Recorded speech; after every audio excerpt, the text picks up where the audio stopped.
Ya, bienvenidos también a todos los que van a ver el video y que no están aquí. La auxiliar 13, entonces vamos a partir con la auxiliar 13, que es sobre fuerza electromotriz y ley de Faraday-Lenz, ¿ya? Vamos entonces a partir con la pregunta 1. Hoy día no empiezo a hacer mucho como una introducción a los contenidos que vamos a estar viendo, porque de hecho un poco lo que introduce la clase pasada era que, y en realidad casi lo único que vamos a usar en esta clase es la ley de Faraday-Lenz,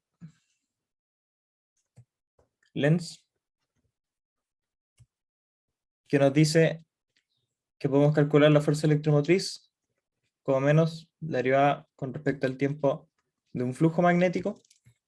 El flujo magnético era esta integral de superficie del campo magnético, y la EMF también era una forma alternativa de calcularla, era la integral de línea del campo eléctrico, ¿no es cierto? Y haciendo esas igualdades de integrales, aplicando teoremas matemáticos, uno podía llegar a la otra ley, esta de que el rotor del campo eléctrico inducido era igual a la menos la derivada temporal del campo magnético, ¿ya? Eso.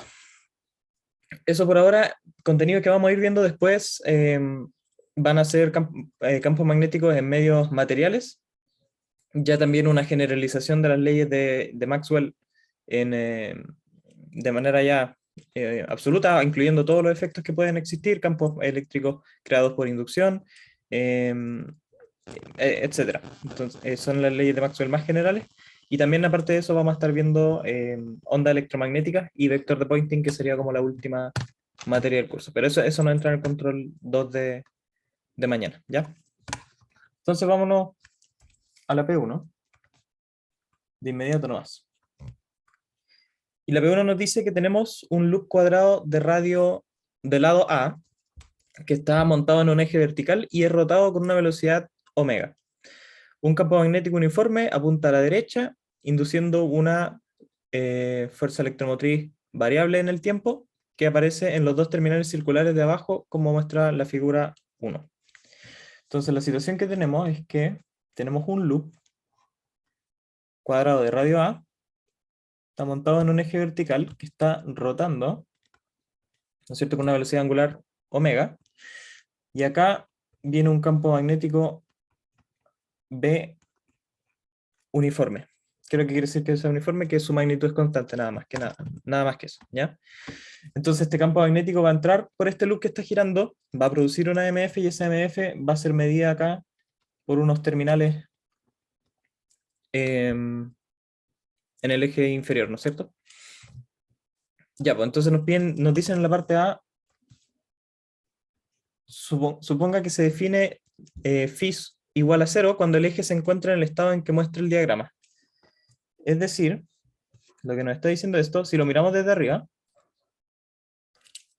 y definimos esto que está rojito va a ser el loop, ¿no es cierto? Está mirado desde arriba, solamente estamos viendo un lado de radio A, o sea, del lado A, perdón.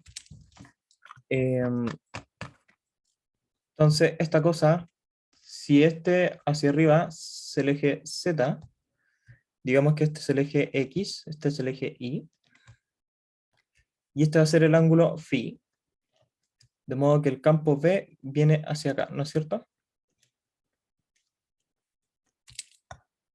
Esta sería la situación que uno ve en la figura cuando está de lado, de manera que si phi es igual a 0, el loop se orienta en paralelo con el eje X y el campo magnético también es paralelo al loop, ¿no es cierto?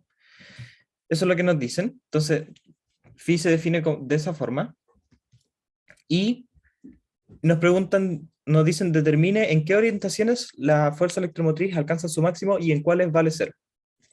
¿Ya? ¿Qué es lo que vamos a hacer para estudiar cuándo la fuerza electromotriz tiene máximos y cuándo se anula? Vamos a calcularla. Y para calcularla, ya dijimos que la FEM se calcula como menos la derivada con respecto al tiempo del flujo magnético.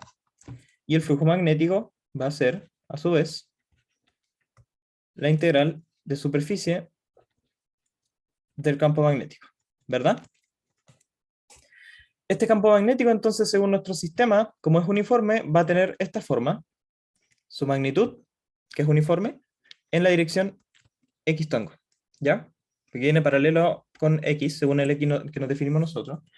Y ahora tenemos que parametrizar el ds, que va a ser el de esta superficie, ¿verdad? Para hacer eso, como es una superficie cuadrada, nuestro ds es simplemente dx de y. No, la dirección vertical aquí es z. Este sería un... Si yo defino x e y como el que sale de la pantalla, sí debería ser un dx de z.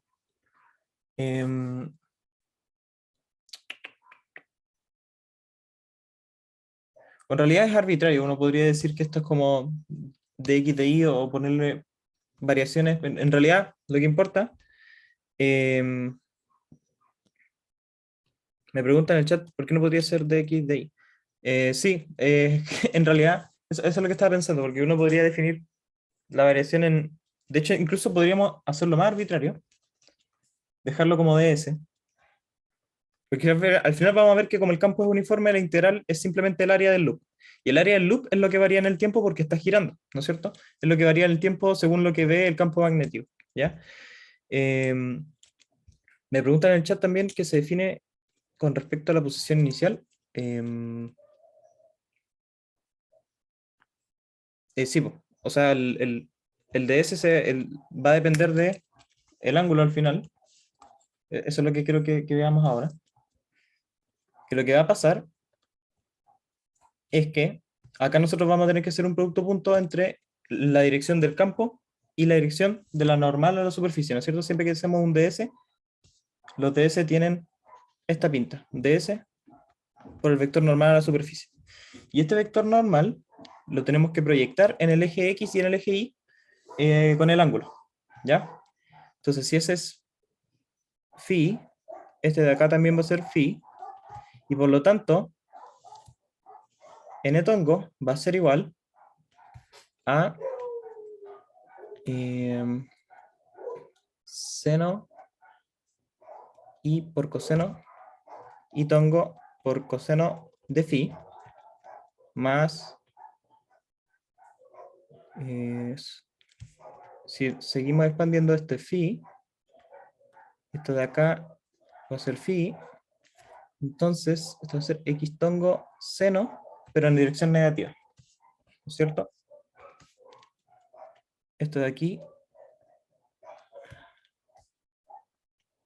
y esto de acá, estamos sumando para describir n tongo. Y eso va a ser y tongo coseno de phi menos x tongo seno de phi. ¿Ya? Aux, ¿Sí? ¿cómo me aseguro que la normal es en esa dirección y no la otra? La ¿O lo normal, impongo? ¿cómo? ¿O lo impongo en ese caso? Eh, la normal, en este caso, déjame pensar si es que en el otro lado da lo mismo. Si yo lo defino para allá, me van a cambiar los signos, ¿no es cierto? Porque x por seno va a ser positivo y, y coseno va a ser negativo, va a ser distinto. Eh, la normal de la superficie es la que le da la cara como al campo de donde viene viajando el campo, básicamente. Por eso es que yo definí el n así, pero en principio, claro, o sea, si uno calculara la magnitud del flujo, esa magnitud no debería tener un signo, pero eh, sí, no se me ocurre otra explicación. O sea, la normal se define como la cara que le da ¿cómo se llama esto? El loop en este caso, al campo magnético. Vendría siendo esta cara, en realidad esta cara n tongo es arbitraria porque el loop está girando, entonces ese n tongo también va a girar siempre con esta propiedad, ¿no es cierto? O sea, según esta relación con phi. Entonces, en algún momento también va a coincidir con este n tongo de acá, y eso va a depender simplemente del ángulo. Entonces, si lo hubiéramos definido para acá, seguramente hubiera dado el mismo resultado. En la FEM o cuando se trata de la magnitud. Eso. Gracias. Ya, pues entonces ahora que tenemos esto, como nuestro campo uniforme va a salir de la integral, vamos a tener menos dA de t de b por nuestra integral de superficie de S, que tiene, y esto va a estar multiplicado, esto va de 0 a A y de 0 a A, y esto va a estar multiplicado por la dirección del campo magnético, punto, el vector normal. Y el vector normal era y tongo coseno de teta, o sea, de phi, perdón, menos x tongo seno de phi. Este producto punto me mata este término. Y con el otro los x tongos multiplican 1, entonces esto me va a quedar menos dA de t de b por el área, que es a cuadrado, por este producto cruz que me deja, los x tongos se van a 1 y me deja un menos seno de phi. ¿Ya? Ese menos lo cancelamos entonces con el menos de afuera. Y derivando con respecto al tiempo, lo único que cambia con el tiempo va a ser phi. Entonces esto va a ser b a cuadrado por la derivada del seno, me da un coseno de phi, por la derivada con respecto al tiempo de phi, que le vamos a poner phi punto. Pero phi punto ustedes saben que ya es la velocidad angular, así que eso va a ser como el omega, ¿no es cierto? De hecho, podríamos cambiar phi por omega t, ¿no es cierto? Entonces, nuestra EMF, yo le digo EMF por si acaso porque estoy muy internalizado con la sigla en inglés, pero en realidad es la FEM en español.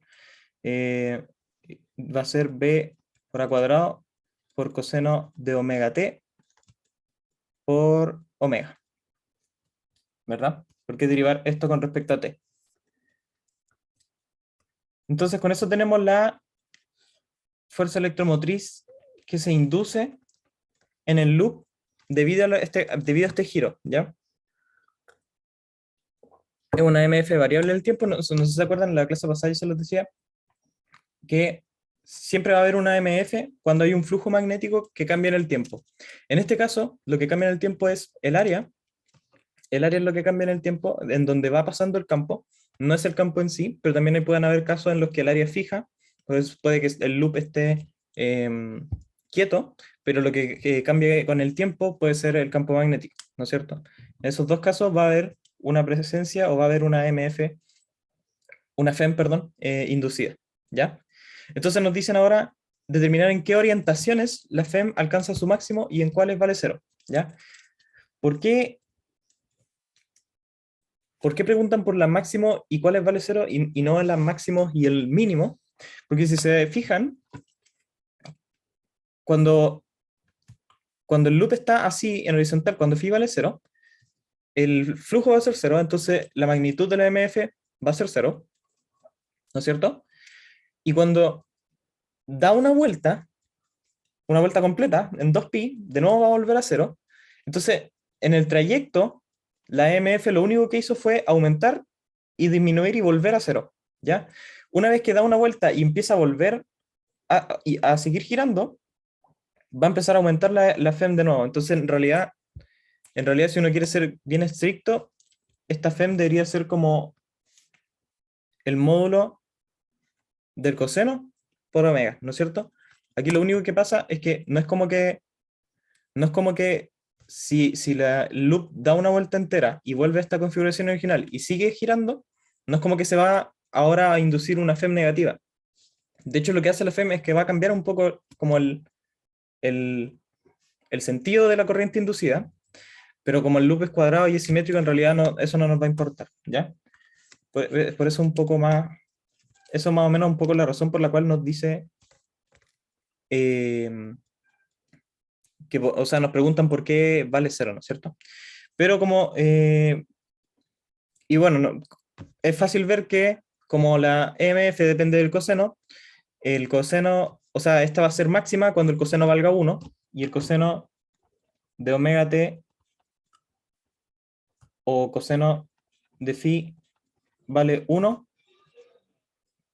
para phi siendo un múltiplo de pi, ¿no es cierto? Para 0 vale 1, para 1 vale menos 1, pero en realidad en módulo, lo que les contaba, va a ser la MF máxima, digamos, ¿no es cierto? En magnitud va a ser máxima. Entonces esto es en pi, en 2pi, en 0, en 4pi, y así. En 3pi también, y así. ¿Y cuándo se va a hacer 0? Cuando el coseno valga 0. Y eso va a ser para los múltiplos impares de pi medios, ¿no es cierto? En pi medios se vale 0, en 3 pi medios vale 0, en 5 pi medios vale 0 y así. ¿Ya? Y en todas esas orientaciones es cuando phi es un múltiplo cuando phi es un múltiplo de pi medios, múltiplo impar, está de manera perpendicular a el campo, ¿no es cierto? Aquí la MF es máxima y vale 0 cuando el loop está así con respecto al campo, ¿no es cierto? Que es súper lógico, simplemente porque el flujo en uno es máximo y el otro no. ¿Ya? Eso es un poco lo que preguntan en la parte A. ¿Ok? Ahora vamos a pasar a la parte B, que es un poco reemplazar con numeritos. La parte B nos pregunta, nos dice, una resistencia de 10 ohms se conecta a las dos terminales de abajo para un campo, bueno, nos dicen eso no. Y después nos dicen, para un campo magnético de magnitud 1 Tesla y un área de loop de A cuadrado igual a 10 centímetros cuadrados, determine cuánto trabajo se requiere para girar el loop a 10 revoluciones por segundo durante 1 minuto. Y nos piden expresar nuestra respuesta en joules. Aquí lo que nos están diciendo es que se pone una resistencia en los terminales de abajo, ¿no es cierto? Lo que está pasando es que este loop que está girando en el tiempo, que se somete a un campo magnético, produce una MF, esa MF induce una corriente por el loop, esa corriente va a ser medida o va a disipar energía cuando se le conecta al loop una resistencia por debajo, y nos dan los datos como para calcular qué tanto trabajo se necesita para tener el loop girando a 10 revoluciones por segundo durante 1 minuto. ¿Ya? Eso es un poco lo que está pasando. Entonces, para calcularlo, les voy a introducir esta formulita, que lo que les decía también la clase pasada, que la MF, ustedes la pueden entender como una diferencia de potencial, ¿ya? Y ustedes saben que cuando uno tiene corriente pasando por una resistencia, me preguntan en el chat si antes, al final, la EMF siempre era positiva. Yo diría que no, porque según nuestro sistema, o según la definición, claro, si el loop gira, si da una vuelta, ni siquiera si da una vuelta, si llega a pi medios, no, sí, si da una vuelta, debería empezar a ser negativa, ¿no es cierto? Cuando el coseno es negativo, la MF va a ser negativa. Pero en módulo, a lo que me refería era, para evitar confusiones, era que nos preguntaban cuándo era máxima y cuándo era cero, ¿ya? Entonces, más o menos como los ángulos o las amplitudes en las cuales lo estudiamos, fue pensando como en el módulo de la MF, ¿ya? Eso es un poco lo que habíamos hecho. Ya, pues entonces lo que les contaba era que la MF se entiende como una diferencia potencial porque es una integral de línea de campo eléctrico. Entonces, cada vez que uno tiene una MF inducida en un circuito y esa MF va a causar que una corriente pase por una resistencia, la resistencia disipa energía, y como disipan energía, o lo que uno sabe es que la potencia disipada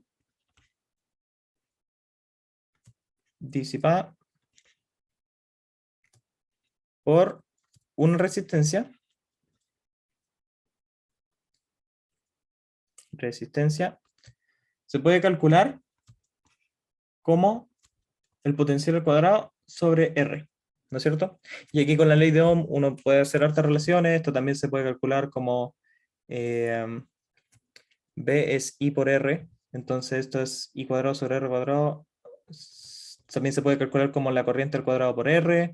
Hay hartas relaciones, pero lo que vamos a usar nosotros, como nosotros tenemos la MF, vamos a decir que esta corriente va a ser inducida a partir de esta MF, y esta MF la vamos a tratar como un potencial. Entonces la potencia la podemos calcular como la MF al cuadrado sobre la resistencia, ¿ya? Esto es con lo que nos vamos a quedar, que no es nada más que decir que la potencia disipada es V cuadrado sobre R, ¿ya? Entonces nosotros tenemos la MF y nuestra resistencia en la parte B. Entonces la potencia disipada va a ser reemplazar simplemente. Entonces va a ser 1 sobre R por todo esto al cuadrado, que sería B cuadrado a la cuarta, coseno cuadrado y omega cuadrado, ¿no es cierto? Tenemos B cuadrado, omega cuadrado a la cuarta y coseno de omega t al cuadrado. ¿Ya? Ahora, ¿de qué nos sirve expresar la potencia? Porque la potencia nosotros sabemos que es la derivada temporal del trabajo, ¿ya? Entonces lo que queremos hacer con la potencia es calcular, derivar una expresión para el trabajo. A partir del trabajo vamos a tener una expresión para calcularlo con respecto al tiempo, y esa expresión la vamos a integrar a lo largo de un minuto. Y a partir de eso vamos a calcular el trabajo. Entonces, sabemos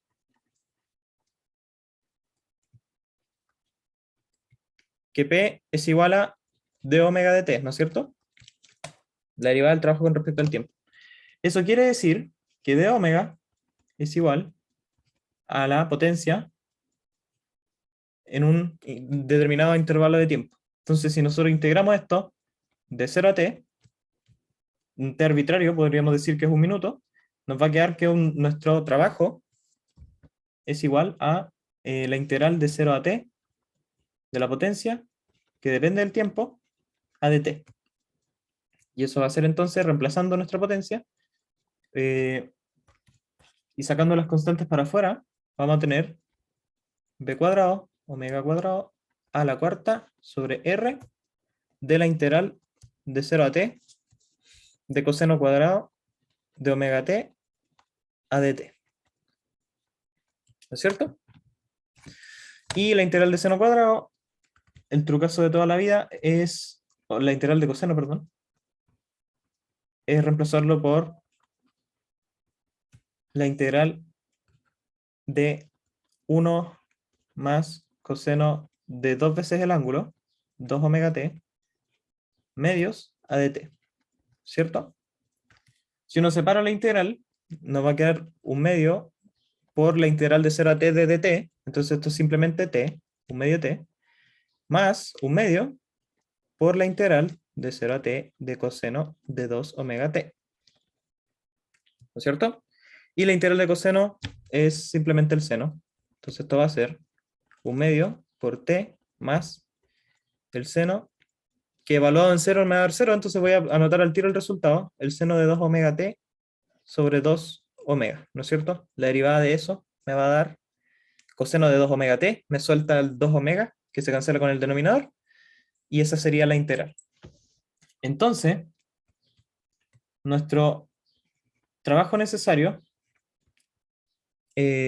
para mantener esta cosa girando un determinado tiempo t va a ser igual a b cuadrado a la cuarta omega cuadrado sobre r, sobre 2r, perdón, le voy a poner un medio de ahí, por t más el seno de 2 omega t sobre 2 omega. ¿Verdad? Entonces ahora que tenemos listo nuestro trabajo calculado, tenemos que reemplazar lo que sabemos. Sabemos que nuestro campo vale 1 Tesla, nuestro loop es de área 100, o sea 10 centímetros cuadrados, que transformado a metros sería 10 a la menos 3 metros cuadrados. ¿Por qué? Porque para transformarlo a metros hay que dividir por 100, pero como son al cuadrado hay que dividir por 10.000. que es 10 elevado a 4, y por eso con el 10 me cancela un 0, me queda 10 a la menos 3, ¿ya? Nuestra resistencia es de 10 ohms, y nos dicen que hay que mantener esta cosa girando, o sea, queremos que t sea 1 minuto, entonces esto va a ser 60 segundos, y queremos mantenerla girando a 10 revoluciones por segundo. Y eso nos da información sobre omega, ¿no es cierto? Omega, una revolución, es dar una vuelta entera que serían 2pi. Nosotros queremos dar 10 revoluciones, entonces 10 por 2pi, en un segundo. Y el segundo sería como nuestro periodo, por decirlo así. Y esto es 1, ¿no es cierto? ¿No es cierto? Entonces, omega, estos son radianes. Entonces, omega va a ser 20 pi radianes por segundo. La forma en la que lo calculé fue simplemente dividiendo el número de vueltas por el periodo, que en este caso es un segundo. ¿Ya? Reemplazando todo eso, vamos a tener que el trabajo necesario para tener esta cosa girando en 60 durante un minuto va a ser igual a el campo al cuadrado, que va a ser un Tesla al cuadrado, por a la cuarta, pero a la cuarta es elevar el cuadrado a cuadrado, entonces esto va a ser 10 a la menos 3 al cuadrado, metro a la cuarta, ¿no es cierto? Estoy sacando ahí las unidades igual. Voy a anotar al tiro esto mejor. Esto va a ser elevar al cuadrado de ese 10, va a ser simplemente multiplicar los exponentes, y eso me va a dar un 10 a la menos 6 metro a la cuarta. Tenemos omega cuadrado, que es 20 pi al cuadrado, y eso, los radianes no tienen unidad, entonces esto lo podemos dejar como 1 sobre segundo al cuadrado. La resistencia va a estar dividiendo. Vamos a tener 2 por 10 ohms, ¿verdad? Y eso va a estar multiplicado por los 60 segundos más el seno de 2 por omega, que era 20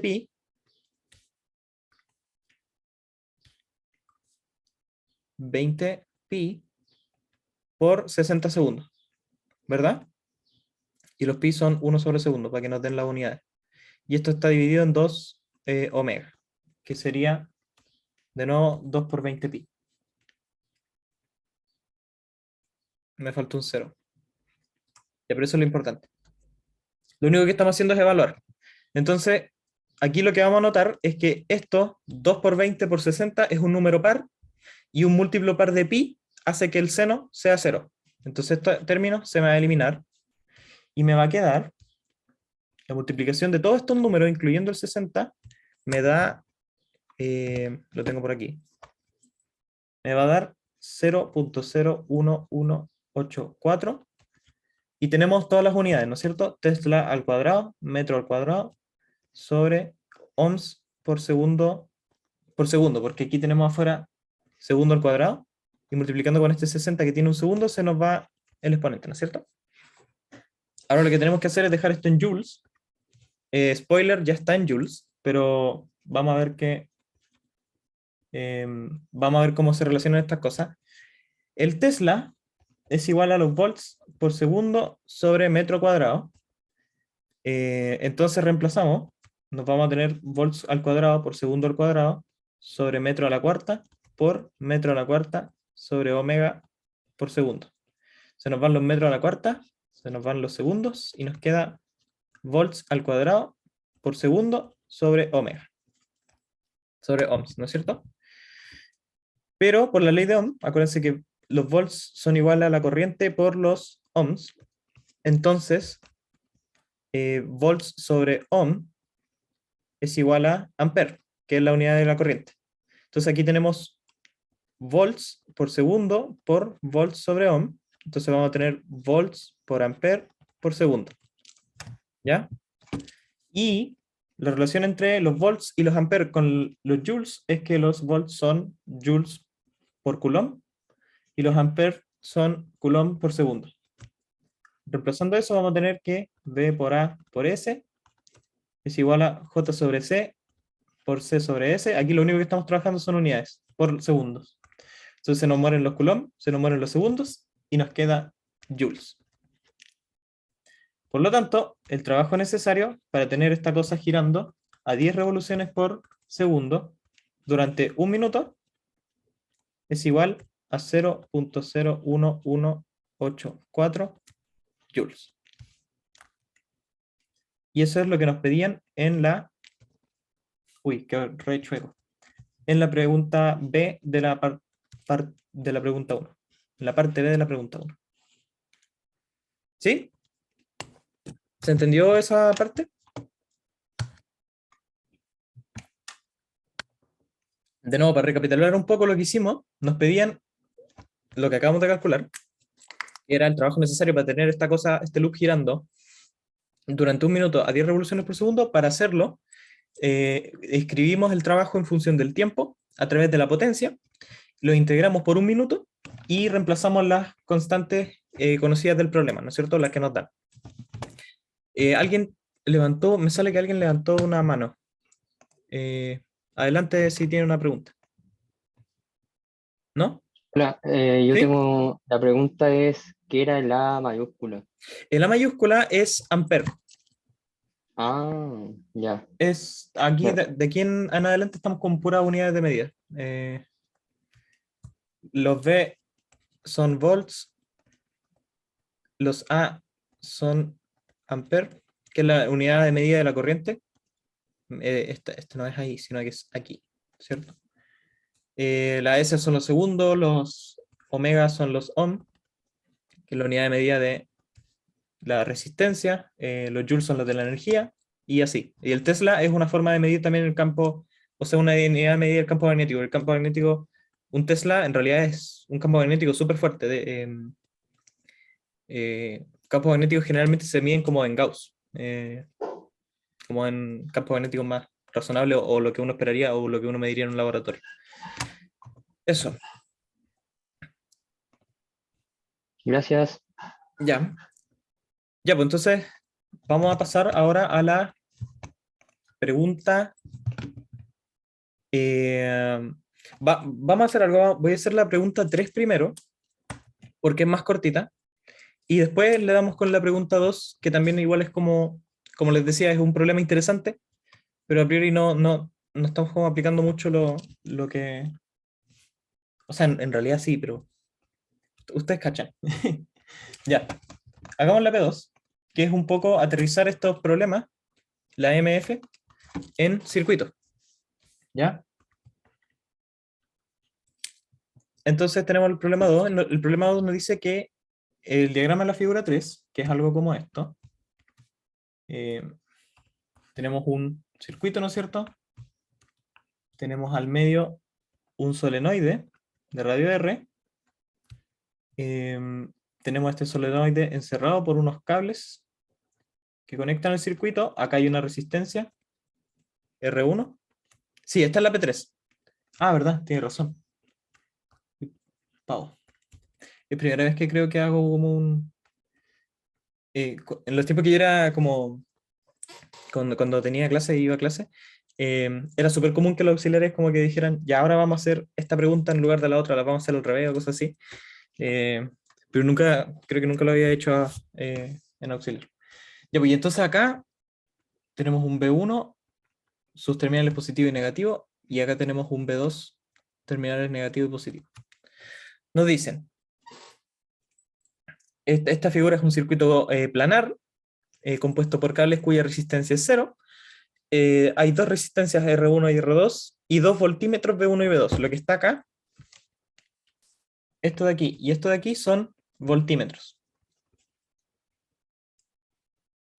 No confundir en el dibujo que no son fuentes de potencial, sino que estas cosas están ahí para medir diferencia de potencial, ¿ya? Y nos dicen que un solenoide de radio R, que es lo que está en el centro, produce en su interior un campo magnético creciente en el tiempo, en magnitud, ¿ya? Y ese campo apunta hacia adentro de la pared. Entonces, acá adentro tenemos si definimos el eje Z saliendo de la pared, o sea, o saliendo de nuestro dibujo de la hoja, ¿no es cierto?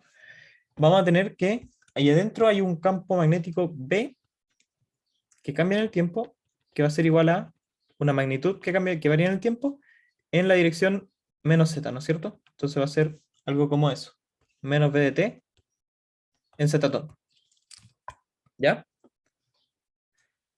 Los voltímetros nos dicen que los voltímetros muestran el valor de la integral de línea del campo eléctrico entre los terminales más y menos. Es decir, lo que miden es un poco lo que vendría siendo la MF, ¿no es cierto? La FEM. La FEM es la integral de línea del campo eléctrico. Nada más que una diferencia de potencial. Y nos dicen determina el voltaje medido en B1 y B2. Asuma que por los voltímetros la corriente es despreciable. ¿Ya? ¿Qué es lo que está pasando aquí y qué es lo que nos dicen con eso? Por los voltímetros la corriente es despreciable. Eso lo que nos dice es que la única corriente que va a pasar por ahí, o el único voltaje que vamos a medir va a ser el responsable de la inducción del campo magnético, ¿ya? El campo magnético que está en el centro, que produce el solenoide, va a inducir una corriente en el circuito para que se cumpla la ley de Lenz, que tiene que nacer una corriente que trate de pelear con este flujo magnético, ¿no es cierto?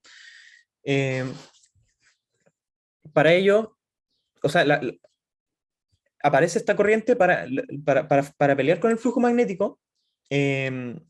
La corriente que aparece lo que hace es crear un campo magnético contrario al campo magnético que está pasando por el circuito, o no por el circuito, sino que por el solenoide en este caso. Entonces, debido a eso nace una corriente, con esa corriente va a salir otro campo magnético, ese campo magnético va a restar al campo magnético que está entrando y lo va a tratar de anular. Y es por eso que se inducen corrientes cuando hay un campo magnético como este, por ejemplo, metido en un circuito, ¿ya? Entonces, ¿qué es lo que vamos a hacer? Vamos a anotar primero que la corriente, o más o menos un poco el sentido de hacia dónde giran las corrientes, ¿ya? Nosotros sabemos que por ley de Ampere o por la regla de la mano derecha, el campo magnético siempre encierra la corriente, ¿no es cierto? ¿No se acuerdan cuando teníamos un cable que llevaba una corriente? El campo magnético siempre como que lo rodeaba, ¿no es cierto? En este caso, nuestro campo magnético está entrando en el plano, ¿no es cierto? Y queremos que la corriente sea tal, o gire en tal sentido que aparezca un campo que salga del plano, en la parte donde está el solenoide. Para eso, si ustedes toman su mano derecha, imagínense que agarran con la mano derecha el cable de R2, ¿ya? Con eso, su pulgar apunta hacia arriba. Entonces, supónganse que va una corriente hacia arriba en el R2, y si ustedes cierran la mano, van a tener un campo magnético inducido, lo voy a dibujar con otro color, como rodeando este cable, ¿no es cierto? Así. De esa forma, justo en el plano, acá el campo va a estar entrando, y acá el campo va a estar saliendo. ¿Ya? Lo que quiere decir que como el campo este azul estaba entrando a la hoja, esos campos se me van a restar. Por lo tanto, la corriente va en este sentido. Tiene que ir en este sentido.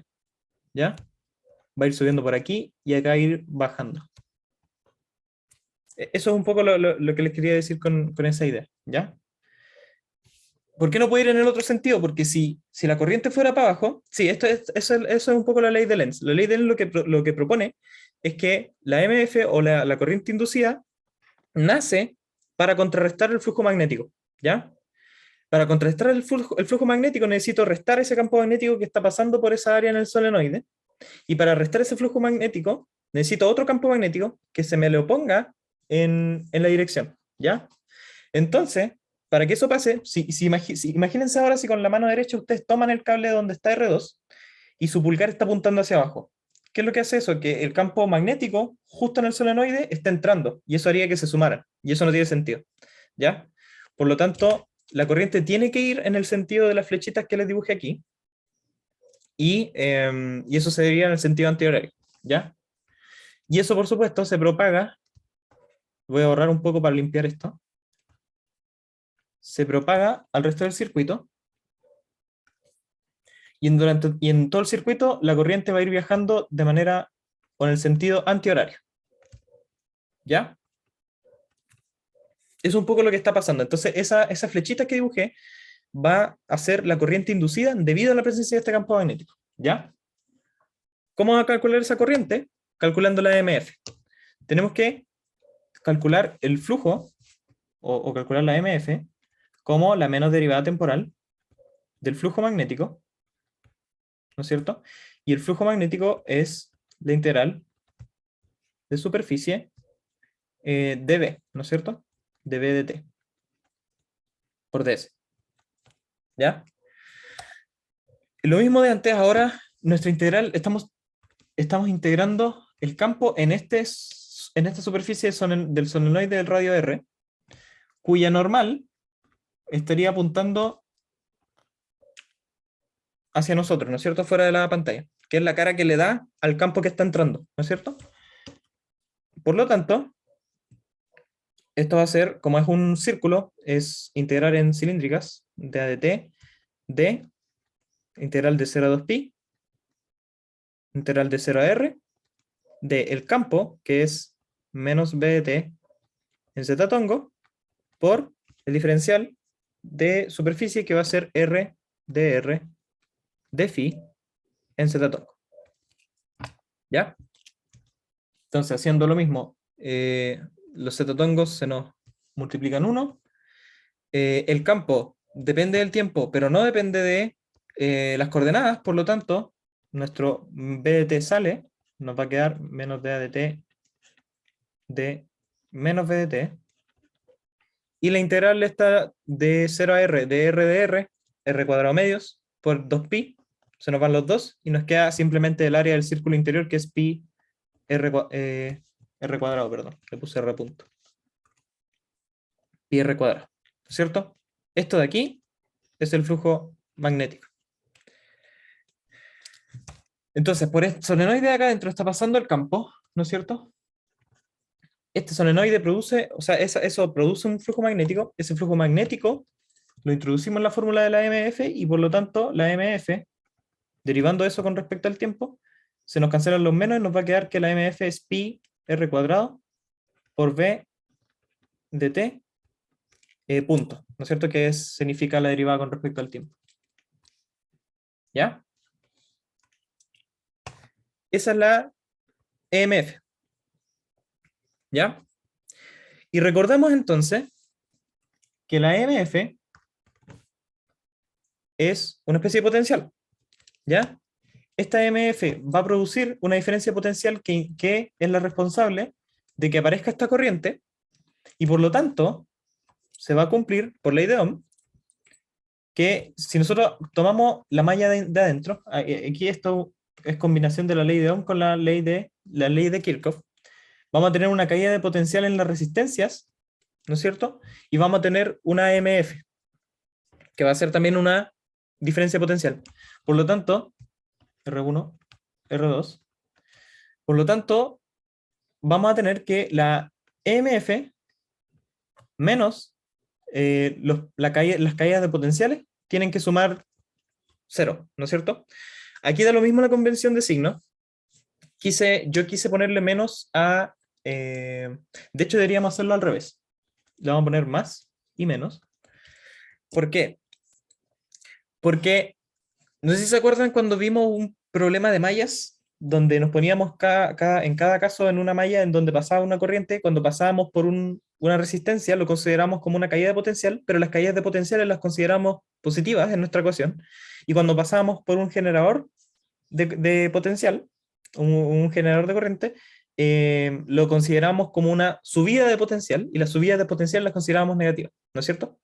En este caso nosotros estamos introduciendo como que la MF es como nuestro generador de corriente, entonces le ponemos el menos, va a ser una subida de potencial, y esa corriente va a provocar una diferencia potencial, una caída de potencial en la resistencia. Entonces eso en nuestra ocasión se traduce con un signo positivo. Lo importante es que la MF al final va a ser igual a la suma de estas cosas, ¿no es cierto? Y ahora es donde usamos la ley de Ohm, en donde nosotros lo que hacemos es, como tenemos dos resistencias distintas, la MF es una diferencia de potencial que me induce una sola corriente con una sola magnitud. Entonces ambas van a tener esta pinta. Por la ley de Ohm, que el potencial es igual a la corriente por la resistencia, vamos a tener que cada potencial va a ser igual a la corriente que se induce con la ley de Lenz por la respectiva resistencia, ¿no es cierto? Y esto va a ser igual a la EMF. ¿Por qué estamos haciendo esto? Lo que queremos hacer es despejar la corriente, y una vez que conozcamos la corriente vamos a poder medir las diferencias de potencial que existen acá y acá.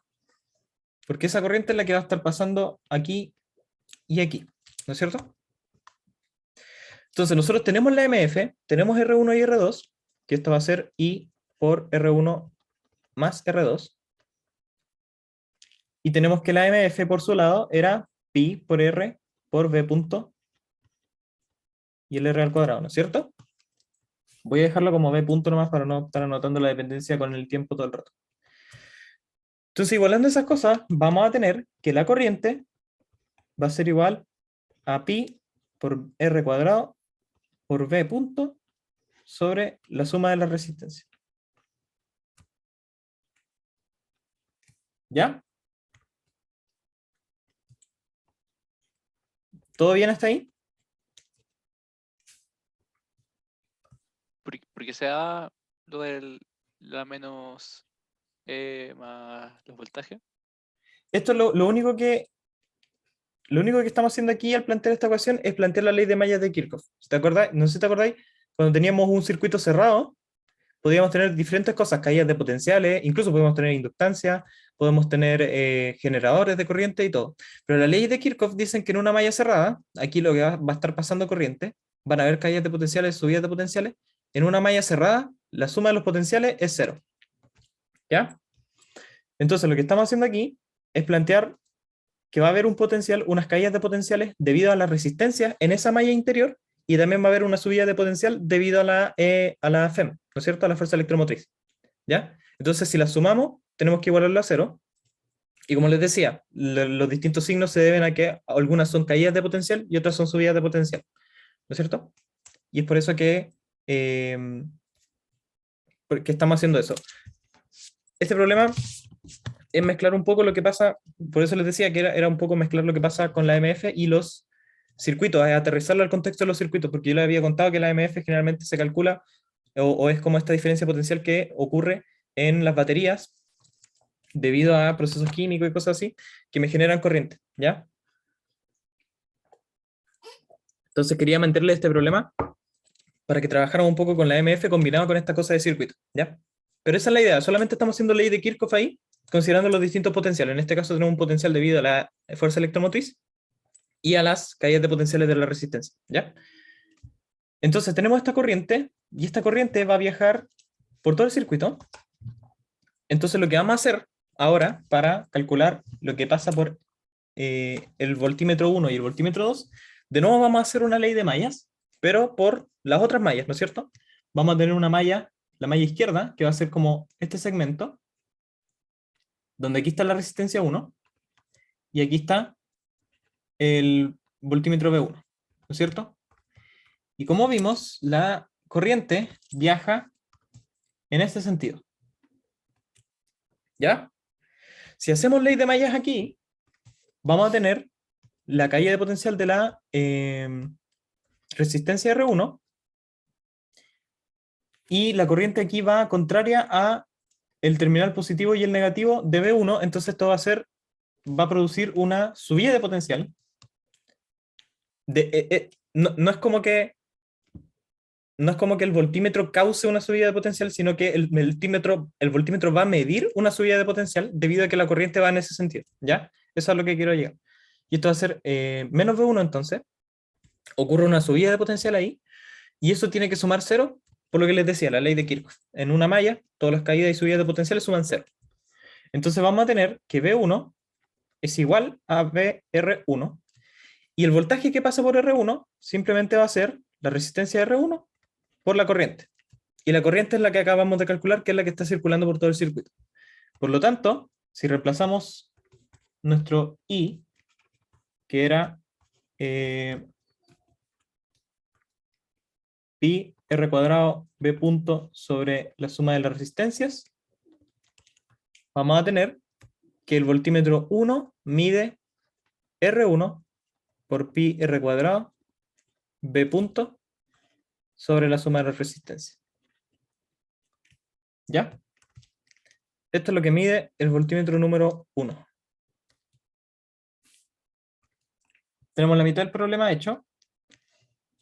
No en términos de extensión, sino que nos falta también, no sé por qué me queda chueco, nos falta también ahora lo que mide el voltímetro 2. ¿Ya? Y seguramente lo han adivinado, lo que vamos a hacer para medir el voltímetro 2 es exactamente lo mismo, una ley de malla, pero para el otro lado. Esta vez vamos a tener la resistencia R2 aquí, vamos a tener nuestro voltímetro V2, ¿no es cierto? Y en este caso la corriente viaja también antihorario, en este sentido. ¿Verdad? Entonces, vamos a tener el voltaje de R2, que va a ser una caída potencial. En esta ocasión va a ser más V2, porque ahora vamos del menos al más, ¿no es cierto? Entonces V1, o sea, V2 va a medir otra caída de potencial. Y eso va a tener que ser igual a 0. ¿Ya? Entonces, lo mismo que lo anterior, despejamos V2 en función de VR2, y VR2 no es nada más que la resistencia 2, perdón, por la corriente. Entonces, reemplazando, vamos a tener que V2 es igual a menos R2 por pi R cuadrado B punto sobre R1 más R2. ¿Ya? Y así tenemos calculado lo que mide, no sé por qué me está quedando tan chulo, lo que miden los voltímetros a partir de simplemente un circuito que no está alimentado, pero que tiene en su interior un solenoide con un campo magnético que va hacia adentro. ¿Ya? Sí, esa era la idea. La idea era de partir desde el cálculo del flujo magnético. Teníamos un campo magnético en una cierta dirección, teníamos un flujo magnético del cual iba a haber una MF, según la ley de Lenz, la corriente iba a tener un sentido, y a partir de eso podemos calcular los distintos voltajes y las distintas cosas, caídas de potencial que ocurrían en el circuito, ¿no es cierto? Es súper loco como el circuito entero se puede alimentar solamente con un solenoide, con un campo magnético. Pero claro, ese campo magnético es el que nos dan, pero ¿cómo lo produce? Hay que ponerle una corriente o algo así. Ya, y eso es el problema 3, no el problema 2. Y esta era la P3. Y nos vendría quedando solamente el problema 2. ¿Ya? Nos queda media hora, así que yo creo que vamos bien para hacer el problema 2. Pero antes de pasar al problema 2, si es que hay alguna pregunta con esto, porfa, denle. Si no, le damos nomás. ¿Ya?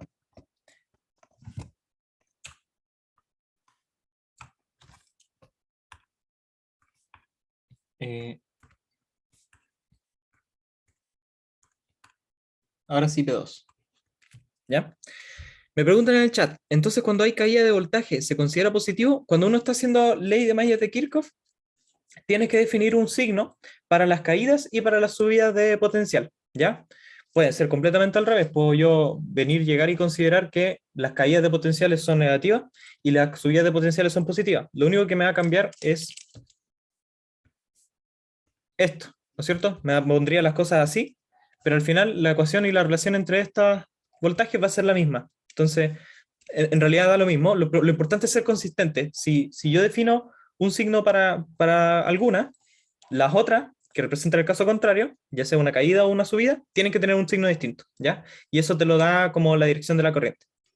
Eso es lo importante. Ya. Súper bien. Entonces vamos ahora a la F2, que es un freno magnético. El enunciado asusta mucho. Yo cuando lo vi dije, ¿qué es esto? Pero el problema es más sencillo de lo que parece, ¿ya? Nos dicen, una espira cuadrada de radio A, em,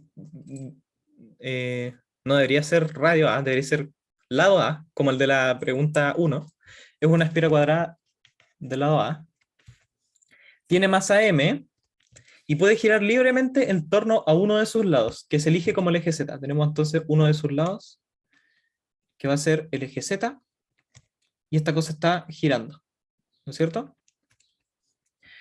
En el semiespacio Y mayor o igual a 0, ya, antes de seguir con eso, voy a hacerles el dibujito que está en el enunciado. Tenemos el loop visto desde arriba, ¿ya? Si está visto desde arriba, acá viene Z-tongo, ¿no es cierto? Este es el eje de giro. En torno a ese lado está girando. Y vamos a definir un eje de coordenadas X e Y. ¿No es cierto? De modo que cuando nos hablan del el semiespacio Y mayor a 0, nos están hablando de todo lo que está en este lado. ¿No es cierto? No aquí. ¿Ya? Voy a borrar esas líneas para no ensuciar tanto el dibujo. En el semiespacio Y mayor a 0, existe un campo magnético uniforme B. No, mentira. La dirección X es esta. Existe un campo magnético uniforme que apunta en esta dirección, en la dirección X. Y tiene esta forma. Es un B0, una constante, en X tongo. ¿Ya? Y en el resto del espacio el campo es nulo, es decir, aquí no hay campo, está todo esto vacío. Solamente está en esa región Y mayor a 0, en la parte derecha del plano. ¿Ya? Separado por el eje X.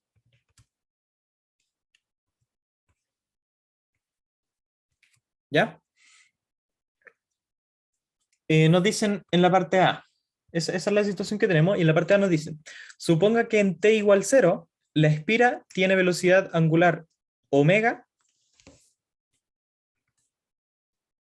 en t igual 0, la espira tiene una velocidad angular omega sub 0 en z tongo, y que se encuentra en el plano y igual 0, es decir, está aquí, ¿no es cierto? Eso es t igual 0. Entonces la espira está en el eje X inicialmente, y nos dicen, despreciando efectos de autoinducción, encuentre la velocidad angular de la espira una vez que ésta ha entrado en la región Y mayor a 0 como función del ángulo θ que define con el eje X. Entonces, este va a ser el ángulo θ con el eje X. La espira al principio parte con una velocidad angular. Cuando entra al plano, va a tener una velocidad angular que depende del ángulo θ, ¿ya? Y esa es la que nos piden calcular. Y nos dicen en particular, calculen la velocidad angular con la que la espira sale del semiespacio Y mayor o igual que 0. Es decir, cuando la espira pasa por acá, ¿no es cierto? Cuando ya dio una vuelta en pi y se salió. Nos piden estudiar la velocidad angular de esta cosa, ¿ya? Hay dos indicaciones. Denme un momento que tengo las cosas acá.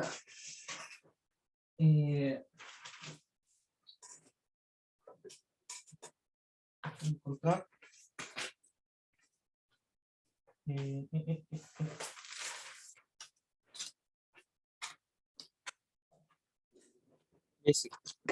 Me anoté unas cosas que no nos decía el problema, pero que son necesarias. Son el momento de inercia de la barra, porque esto es una barra, o sea, el loop lo podemos considerar como una barra. Entonces, para calcular el momento angular, ¿no es cierto? Vamos a necesitar el momento de inercia de esta cosa. Y el momento de inercia lo vamos a llamar J, no lo vamos a llamar I porque I lo podemos confundir con la corriente. El momento de inercia va a ser 5m² sobre 12. ¿Ya? En análogo a mecánica es cuando tienen una barra o cosas, cuerpos sólidos rotando, siempre tiene un momento de inercia asociado. Ese es el de este caso. Y creo que eso es todo. ¿Ya? El momento angular entonces, L, o si quieren otra letra, es igual al momento de inercia por la velocidad angular, ¿no es cierto? Eso es simplemente mecánica. Y por lo tanto, para calcular qué es lo que nos pedían, la velocidad angular de la espira en función de teta, ¿ya? Lo que va a pasar es que vamos a tener como una especie de ecuación de movimiento eh, te- eh, para teta punto, en realidad. Y para ello vamos a necesitar la ecuación del torque, que es nada más que la derivada con respecto al tiempo del momento angular. ¿Ya?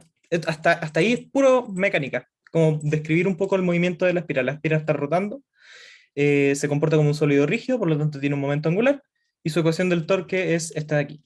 ¿Ya? ¿Qué es lo que vamos a hacer? Vamos a calcular un flujo magnético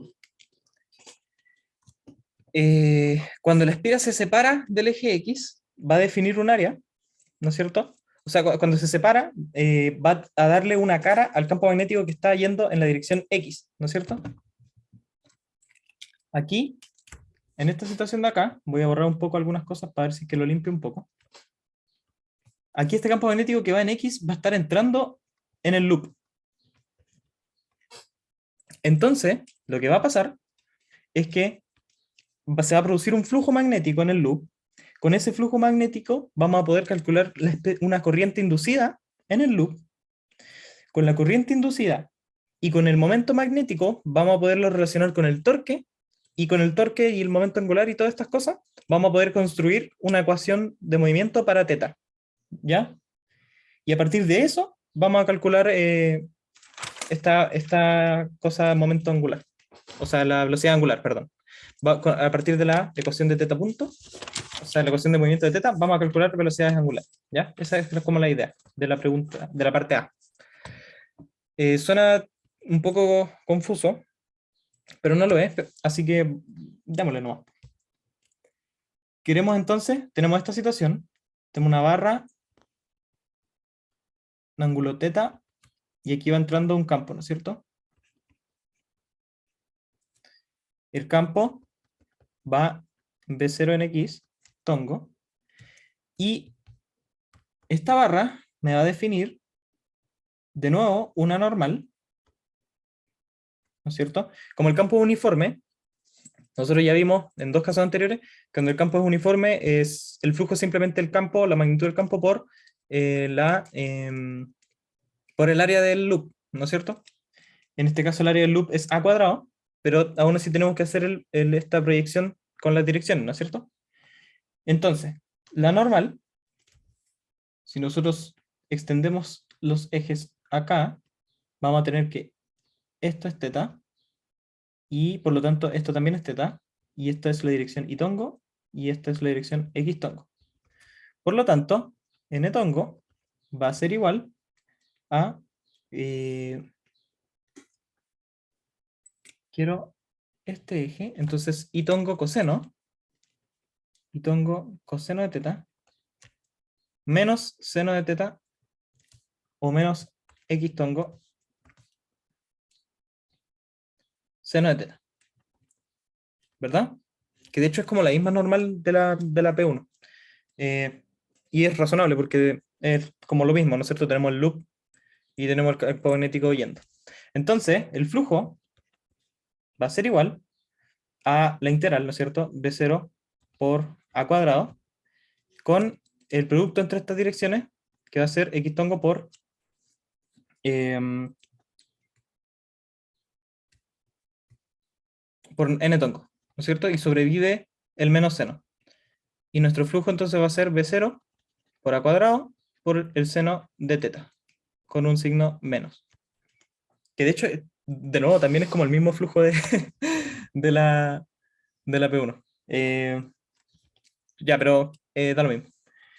Entonces, con ese flujo tenemos la MF, que va a ser menos de A de T de eso, de lo que está arriba, ¿no es cierto? Y eso va a ser, se cancela el menos, B0, a cuadrado coseno de teta por teta punto. ¿Ya? Súper bien hasta ahí.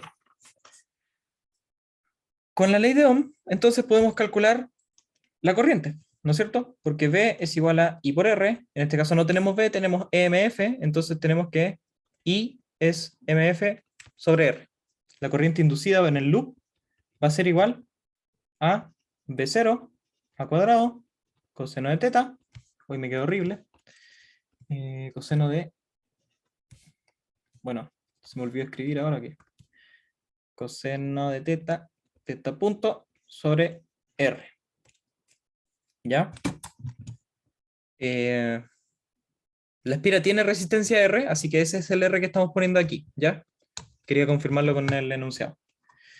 Con esta resistencia, entonces, o sea, con esta corriente que tenemos, lo que vamos a hacer ahora es calcular la ecuación del torque. Y el torque se puede calcular como el momento magnético cruz el campo magnético. ¿Ya? El momento magnético M es lo que habíamos visto en la clase pasada, que no sé si se acuerdan cuando les introduje como el campo magnético de un dipolo. El campo magnético de un dipolo estaba en función de este momento magnético, que es el análogo al momento dipolar eléctrico de un dipolo cuando teníamos una polarización, ¿no es cierto? Este P chiquito. Y vimos que ese M chiquito, para el caso de un loop o de una área cerrada, lo podemos escribir como la corriente por el área, ¿ya? O la superficie. Y esa superficie tiene una orientación, por supuesto, y va a ser la misma n tongo. Este S, entonces, esto va a ser I por S. S es el área del loop por n tongo. Y n tongo era menos seno de teta en x tongo más coseno de teta en y tongo. Voy a arreglar esto porque me quedó horrible. ¿Ya?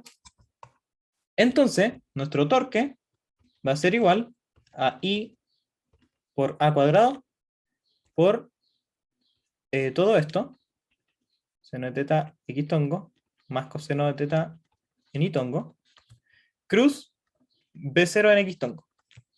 ¿Verdad? El producto cruz de un vector consigo mismo es 0, por lo tanto aquí va a sobrevivir este de aquí, y este de aquí se muere. Por lo tanto, esto va a ser el producto de todas las cosas, I por B0 por A cuadrado, por coseno de teta, y Y cruz X, si el triedro es X, Y, Z, Y cruz X me da menos Z. Entonces, menos Z. ¿Ya? Ese va a ser nuestro torque, lo voy a reanotar aquí. Entonces vamos a tener que el torque era igual a I por B0 por A cuadrado por coseno de teta en Z tongo. ¿Verdad? Sí. Pero nosotros ya calculamos I. I era B0 por A cuadrado por coseno de teta por teta punto sobre R. Entonces, el torque de la barra o del loop va a ser B0 cuadrado a la cuarta coseno cuadrado de teta por teta punto sobre R. Y eso en Z tongo. ¿Ya? Y aquí es cuando les decían, ah, tenéis toda la razón, era menos Z. Si esto era menos Z, le voy a poner el menos aquí y el menos acá.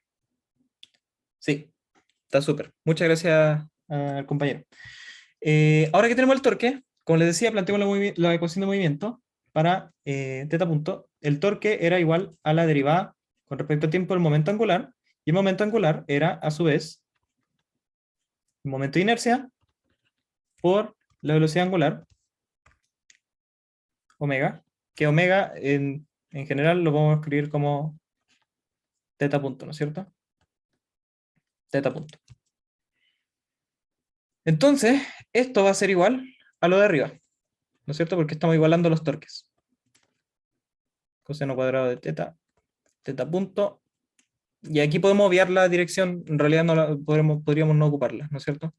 Porque este también es, esto debería ser en Z tongo. porque omega es igual a omega en z tongo, y esto es teta o phi punto, ¿no es cierto? Entonces, vamos a escribirlo ya sin dirección. Vamos a dejarlo así. J en teta punto de A de T de esto va a ser igual a menos B0 cuadrado a la cuarta coseno cuadrado teta punto sobre R. ¿Ya? ¿Qué es lo que vamos a hacer ahora? Vamos a integrarla. Vamos a integrar esta ecuación con respecto al tiempo en un tiempo entre dos instantes. En el instante en que la barra está con el eje X, en donde en ese tiempo había partido con una velocidad angular omega 0, y en el instante en que sale del plano del semiespacio Y mayor a 0, que es cuando está arriba, ¿no es cierto? Entonces, vamos a integrar en el tiempo entre 0 y t, que corresponde a cuando θ vale 0, cuando está con el eje X, y cuando θ vale pi. ¿Ya? Entonces lo que vamos a hacer es integrar con respecto al tiempo y evaluar esta expresión entre 0, en θ 0 y pi. ¿Ya? Integramos entonces lo que en la izquierda, por teorema fundamental del cálculo, nos va a quedar el momento de inercia por la velocidad angular final menos la velocidad angular inicial, ¿no es cierto? Porque estamos integrando en esos dos instantes. La velocidad angular inicial era omega 0, y esta es la que queremos calcular, la velocidad angular con la que sale del plano, ¿no es cierto? Esto va a ser igual a, es hasta pi, o puede ser pi medios. Tiene que ser hasta pi, porque acuérdense que nuestro sistema está definido así, y lo que queremos es la velocidad angular cuando esta cosa sale de acá. Y esto es, extendiendo este ángulo para acá, esto es en θ igual a pi. ¿Ya? Eso. Entonces esto va a ser igual a menos B0 cuadrado a la cuarta, perdón, sobre R, por la integral con respecto al tiempo de esta cosa. Si nosotros, de nuevo, reemplazamos el coseno, vamos a tener la integral de 1/2 más coseno de 2θ medios. Esto también tiene un θ punto, que es que nosotros podemos integrar a dt, ¿no es cierto? Y θ punto, este es el trucazo. θ punto lo podemos cambiar por dθ a dt, a dt, ¿no es cierto? Y aquí la integral, hacemos la gran físico, de la cual los matemáticos estarían emperradísimos, cancelamos los dt, integramos con respecto al ángulo, ¿no es cierto? Entonces esta va a ser la integral, nos queda al final la integral con respecto a θ, entre 0 y pi. Como se extrañaban esos trucos de mecánica, sí. Ya pues, entonces integrando eso, nos va a quedar menos B0 cuadrado a la cuarta sobre R por la primera integral solamente nos tiene, si factorizamos entonces por el 2, la primera integral solamente nos da un θ, y la segunda es como la misma integral que hicimos antes, ¿no es cierto? Esto va a ser seno de 2θ sobre 2. ¿Verdad? Y eso está evaluado entre 0 y pi. Déjeme ver si está bien, no me quiero equivocar. Sí, está súper. Entonces esto va a ser igual a j por la velocidad angular final menos la velocidad angular inicial. Evaluamos entonces, si evaluamos en 0, esto es 0 y esto es 0, por lo tanto todo es 0. Y en pi nos va a quedar seno de 2pi es 0, entonces nos va a quedar solamente el pi que evalúa a este θ nomás, sobre 2r, y eso va a ser igual al momento angular, a la diferencia de momento angular, ¿verdad? Entonces para calcular la velocidad angular con la que esta cosa sale, vamos a tener que simplemente despejar omega f como menos b0 cuadrado a la cuarta por pi sobre 2rj más omega sub i. Y omega sub i era omega sub 0, entonces omega f va a ser igual a omega sub 0 menos toda esta cosa, que incluso podríamos ya reemplazar el j, no lo hemos reemplazado todo el rato, que j era 5ma cuadrado sobre 12, ¿verdad? Entonces nos va a quedar acá abajo un 5ma cuadrado sobre 12, ese 12 se cancela con este 2 y nos deja un 6 arriba, queda un 5 abajo, un m abajo y un a que se cancela con el de arriba y entonces nos deja 6b0 cuadrado a cuadrado pi sobre 5mr. ¿Ya? Déjame ver si está bien. Cuando matriqué rápido siempre me equivoco. Sí, está súper. Entonces, esta es la velocidad angular con la que sale la barra de arriba, ¿ya? Si se fijan, el nombre del problema era que esto era un freno magnético, ¿ya? ¿Y cómo funciona como un freno magnético? Si nosotros estudiamos la velocidad angular con la que parte es mayor con la velocidad angular con la que sale. Es decir, el campo magnético que está produciendo este flujo en la espira está frenando la cuestión, porque todas estas cantidades de acá son positivas, obviamente. Tenemos el V0 al cuadrado, el A al cuadrado, esas cosas son positivas, y el R y el M son cosas positivas, no pueden ser negativas. ¿Ya? Entonces, esa es como la idea del problema. Igual lo encontré como bien loco. ¿Ya? Entonces, con eso hacemos y ya tenemos la parte A. Calculamos la energía, bueno, la velocidad angular con respecto a t, o sea, en función de θ, nunca lo encerramos como resultado, pero también es algo que nos pedían, pero es algo que utilizamos por aquí, que es esto de aquí, básicamente. Esta ecuación de aquí, que tenemos los θ puntos mezclados, entonces igual había que hacer otro proceso, pero en particular nos pedían que calculáramos la velocidad angular con la que la barra salía del plano del semiespacio y mayor que 0. ¿Ya? Eso es la parte A. Si tienen preguntas, por favor, vayan haciéndolas. Denle nomás. Pueden interrumpir o pueden hacerla en el chat. Entonces vamos ahora a la parte B. La parte B nos dice: calcule la energía disipada en la resistencia durante el tiempo que la espira permaneció en la región donde hay campo magnético.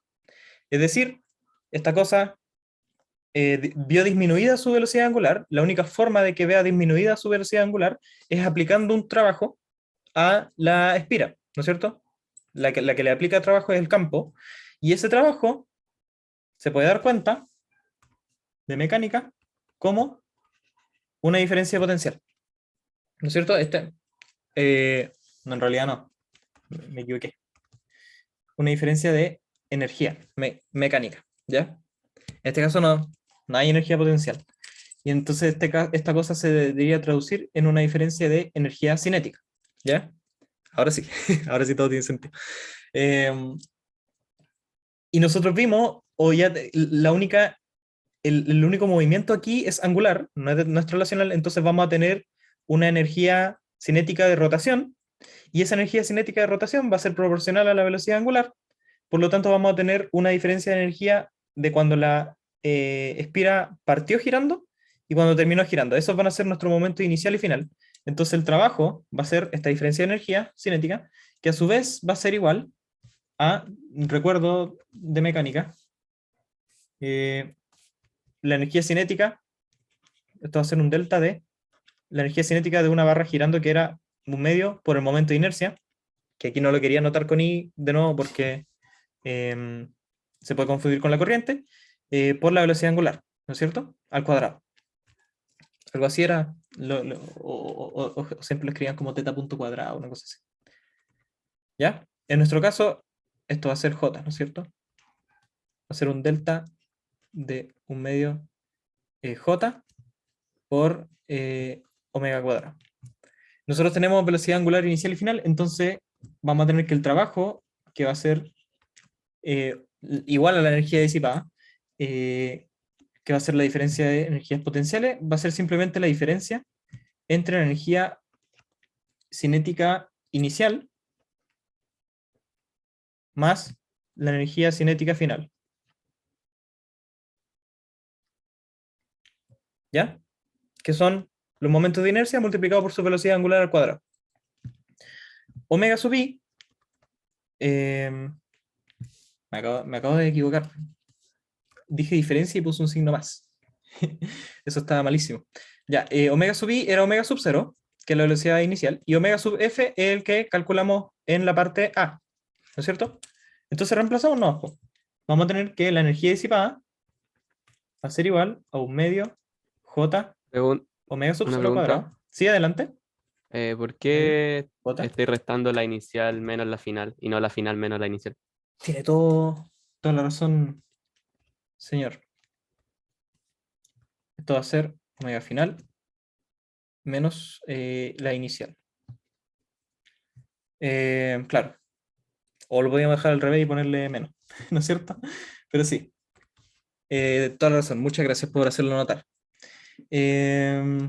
Entonces, vamos a reemplazar de nuevo. Vamos a tener J por omega sub f, que es ese de ahí. Omega sub 0 menos 6b0 cuadrado a cuadrado, perdón. A cuadrado por pi sobre 5mr al cuadrado. Esto es simplemente reemplazar omega f al cuadrado menos un medio de j omega sub 0 al cuadrado. ¿Ya? Elevando al cuadrado el primer término, vamos a tener un medio j omega sub 0 al cuadrado más un medio j del término del medio, que debería ser menos 2 omega cuadrado por todo esto, 6b0 cuadrado a cuadrado pi sobre 5mr, más un medio j por este término al cuadrado, que vendría siendo 6b0 cuadrado a cuadrado pi sobre 5mr al cuadrado, menos lo que tenemos afuera. ¿Cierto? Lo único que hice fue elevar al cuadrado y, para expandir la expresión. Y aquí se nos cancelan las velocidades o las cosas iniciales, y nos va a quedar, si factorizamos por un medio j por 6b0 cuadrado a cuadrado por pi sobre 5mr, nos va a quedar, esto era omega 0, me comí un 0 ahí, nos va a quedar, ¿qué nos queda? Estoy factorizando por esto, estoy factorizando por esto, estoy factorizando por uno de estos, entonces me va a quedar uno de esos adentro. 6b0 cuadrado a cuadrado pi sobre 5mr, y este con el menos me va a quedar menos 2 omega 0. ¿Verdad? Sí.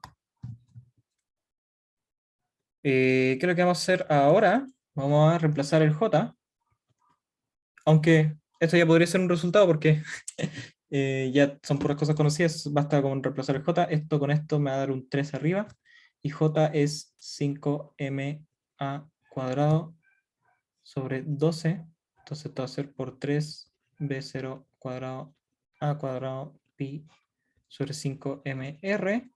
Se me va esto, se me va esto, esto y esto, esto, queda un 4 por este mismo paréntesis. Entonces la energía disipada finalmente va a ser b0 cuadrado a cuadrado pi sobre 4r por 6b0 cuadrado a cuadrado pi sobre 5mr menos 2 omega sub 0, y eso creo que es. Deme un segundo que quiero ver algo, a ver si está correcto. Sí, está bien, está correcto. ¿Ya? Ya. Entonces esa es la energía que disipó el loop al viajar por esta región en donde había campo magnético que lo estaba frenando. Uno podría ponerse a ver el signo de omega 0, o sea, esta diferencia de acá, debería ser a priori positiva o negativa. Cuando se hacía un trabajo para frenar, el trabajo era, o la disipación de energía era negativa. Entonces sí, tiene sentido que esto sea menos 2 omega 0, porque estoy frenando. La energía final es menor que la energía inicial. Entonces este coeficiente, o sea, esta resta, es menor que 0. Entonces sí, tiene sentido. Tiene sentido que estemos restando como este término de aquí con menos 2 omega 0, ¿ya? Esas cosas son súper útiles, como ir chequeando el signo de las cosas, el análisis dimensional, las unidades de medida, son siempre súper útiles cuando uno está haciendo un problema y quiere chequear si las cosas están bien. ¿Ya? Eso. Esa es la parte B, entonces, que no era mucho más que mecánica. Y la parte C nos dice cuál es la carga neta que pasó por un punto cualquiera, pero fijo, dentro de la espira, mientras ésta estuvo en dicha región. ¿A qué se refiere esto? Esta cosa se refiere a que la espira iba girando, ¿no es cierto? Con respecto a un eje. Esta espira sentía un campo magnético y por lo tanto había un flujo y ese flujo inducía una corriente en la espira, ¿ya? No estoy muy seguro, pero le voy a poner nomás la flechita. Entonces, había una corriente en la espira y nos preguntan cuál es la carga neta que pasó por un punto cualquiera, pero fijo en la espira mientras ésta estuvo en dicha región. Es decir, si yo tengo una carga aquí en un punto cualquiera de la espira, una carga azulita, carga Q, me dicen cuánta carga pasó o en cierto sentido lo planteé mal. Digamos que ese punto azul es un punto fijo de la espira, ¿ya? Y por ese punto de fijo de la espira, como hay corriente, las cargas van a estar viajando, ¿no es cierto? Se van a estar moviendo. Entonces por aquí van a venir una carga Q y después va a pasar una carga Q, ¿no es cierto? Eso fue como más o menos un spoiler. Bueno, por ese punto va a pasar una carga Q en un momento del tiempo, ¿ya? ¿Cómo vamos a explorar qué es lo que pasa con, o qué pasa con esa carga neta? Bueno, esa carga neta la podemos estudiar como función del tiempo en ese punto, ¿ya? La carga neta que pasó en ese punto, estoy tratando de pensar cómo explicar esto sin spoilear. El spoiler es que como es una corriente, no hay como una carga desplazada, no hay como un lugar o un punto de la espira en donde hubo una carga acumulada en comparación a otro punto, sino que todas las cargas Q o todos los electrones se fueron moviendo, produciendo como una corriente estacionaria, ¿ya? Entonces al final lo que tenemos que ver es que esto es cero, ¿ya? Ese es el spoiler, ese es el resultado a lo que queremos llegar en la parte C, ¿ya? Pero ¿cómo llegamos a eso? Llegamos a que en cualquier punto de la espira, la carga o la variación de carga con respecto al tiempo, si es que no fuera una corriente estacionaria, esto debería ser menor que cero y la podemos calcular como la corriente, ¿ya? Y la corriente se podía calcular como la MF sobre la resistencia, ¿no es cierto? Porque es por ley de Ohm. Y la MF era, ¿no es cierto? Tenemos 1 sobre R. La MF era menos la derivada con respecto al tiempo del flujo. ¿Ya? Nosotros teníamos que la derivada con respecto al tiempo del flujo es... me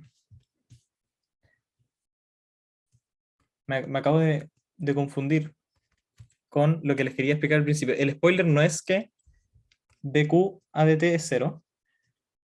De hecho no lo es, porque hay una corriente. Si esto fuera cero, como que la corriente sería cero. Y eso fue una pifia mía, me disculpo. Eso no tiene nada que ver.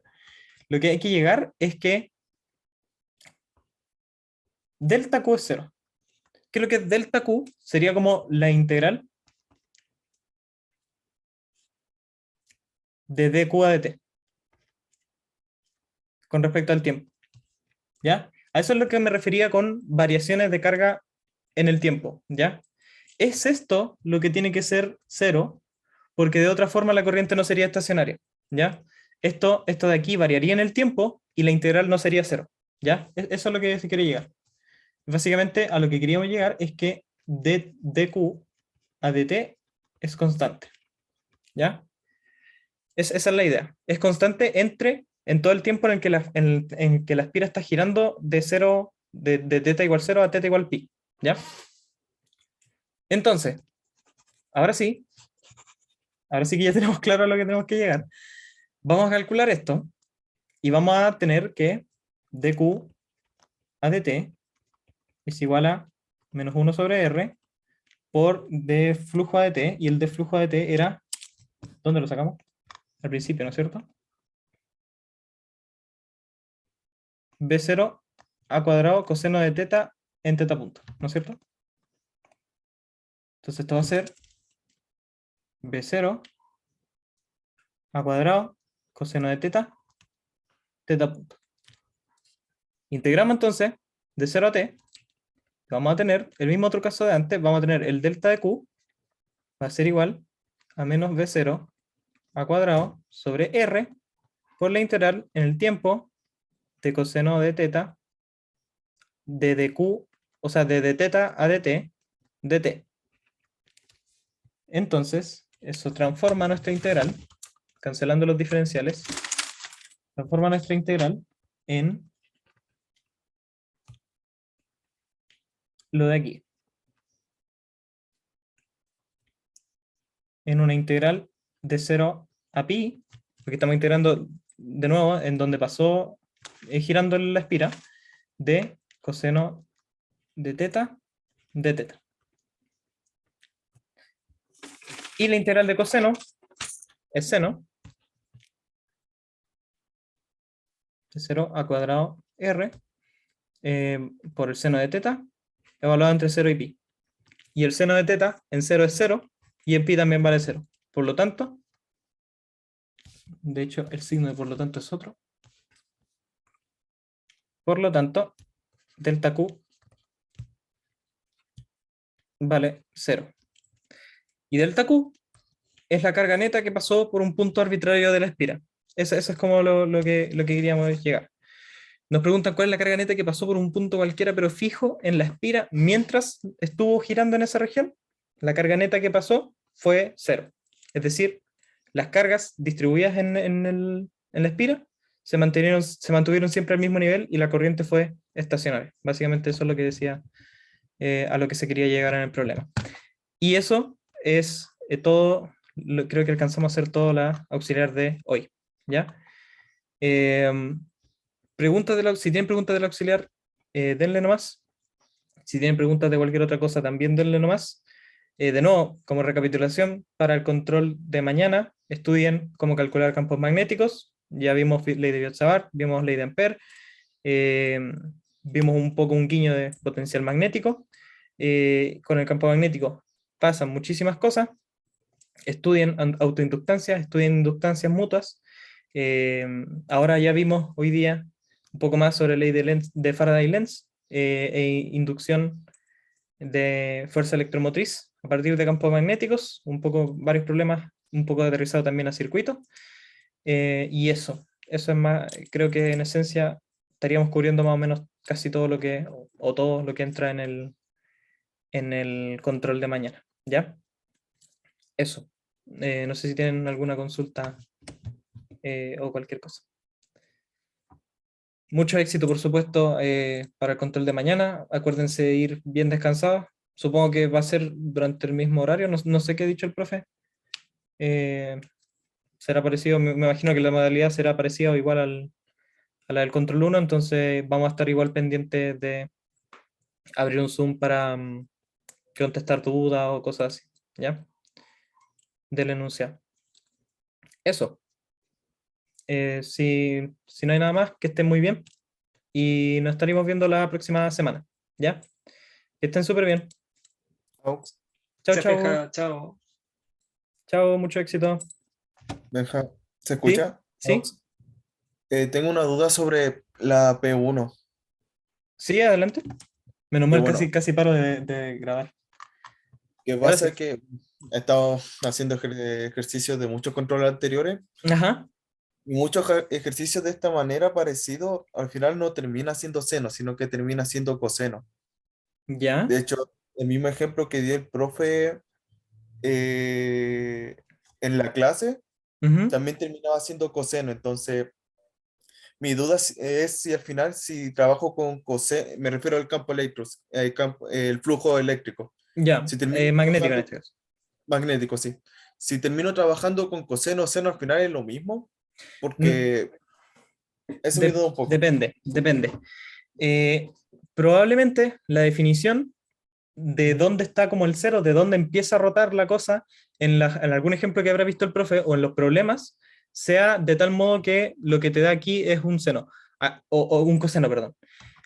Aquí el flujo nos da así simplemente porque la situación inicial o donde parte el ángulo es así. O sea, el phi en este caso, por Paralelo al ejemplo, campo eléctrico. exacto. Si nuestra espira hubiera empezado en el eje Y y de ahí empezó nuestro phi, ahí el flujo hubiera sido con coseno y en la MF hubiera sido con seno.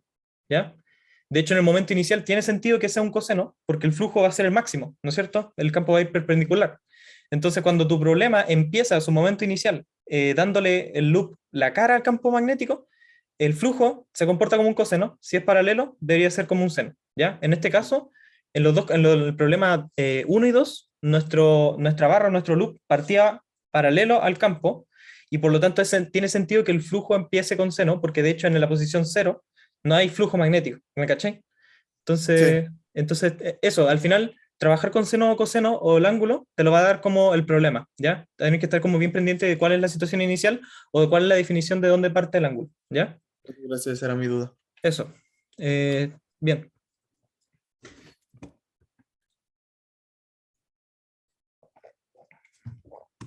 Ya, pues voy a parar de grabar.